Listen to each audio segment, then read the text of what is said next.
ಇದು ವಜ್ರಾಸನ ಜೀರ್ಣ ಶಕ್ತಿಯನ್ನು ವೃದ್ಧಿಸ್ತದ, ನಮ್ಮ ಕಾಲಿನ ತೊಂದರೆಯನ್ನು ನಿವಾರಣೆ ಮಾಡ್ತದೆ. ದೀರ್ಘವಾದ ಉಸಿರನ್ನ ತೆಗೆದುಕೊಳ್ಳಿ, ನಿಧಾನವಾಗಿ ಉಸಿರನ್ನ ಹೊರಹಾಕಿ.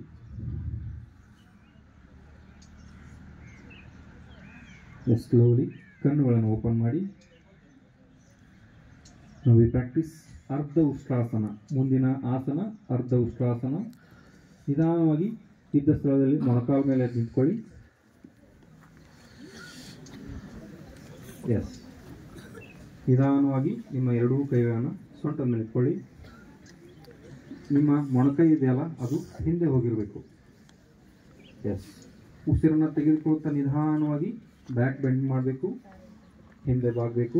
ಉಸಿರನ್ನ ಕೊನೆಯದಾಗಿ ಬಿಡಬೇಕು. ಉಸಿರನ್ನ ಬಿಗಿ ಇಟ್ಕೊಳ್ಬಾರ್ದು.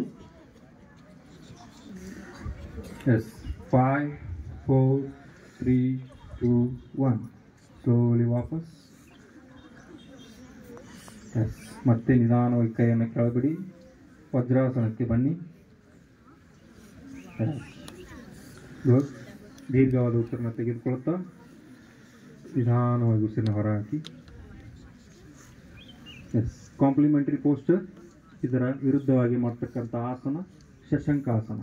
ನಿಧಾನವಾಗಿ ನಿಮ್ಮ ಮೊಣಕಾಲನ್ನು ಸ್ವಲ್ಪ ಅಗಲ ಮಾಡಿ. ಎಸ್, ನಿಧಾನವಾಗಿ ಎರಡೂ ಕೈಗಳನ್ನು ಮೇಲೆತ್ತಿ ಉಸಿರನ್ನು ಬಿಡುತ್ತಾ ನಿಧಾನವಾಗಿ ಮುಂದಕ್ಕೆ ಬಾಗಬೇಕು.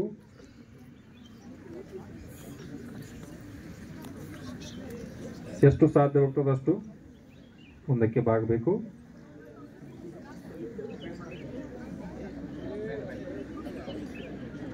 ಜಸ್ಟ್ ರಿಲ್ಯಾಕ್ಸ್ ಇನ್ ಶಶಂಕಾಸನ.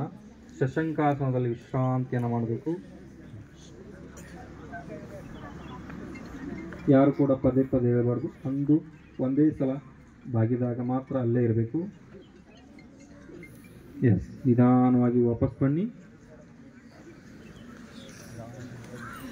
ಎಸ್, ನಿಧಾನವಾಗಿ ಉಸಿರನ್ನ ಬಿಡುತ್ತಾ ಕೈಗಳನ್ನು ಕೆಳಗಡಿ.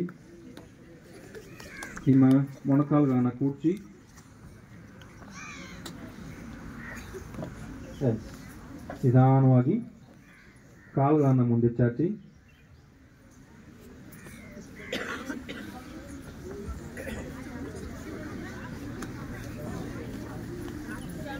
ಸುಖಾಸನ ಅಥವಾ ಪದ್ಮಾಸನ, ಅರ್ಧ ಪದ್ಮಾಸನ, ನಿಮಗೆ ಯಾವ ಸ್ಥಿತಿಯಲ್ಲಿ ಅನುಕೂಲ ಆಗ್ತದೆ ಆ ಸ್ಥಿತಿಯಲ್ಲಿ ಕೂತ್ಕೊಳ್ಬೇಕು. ಪದ್ಮಾಸನ ಅಂದರೆ ನಿಮ್ಮ ಕಾಲುಗಳನ್ನು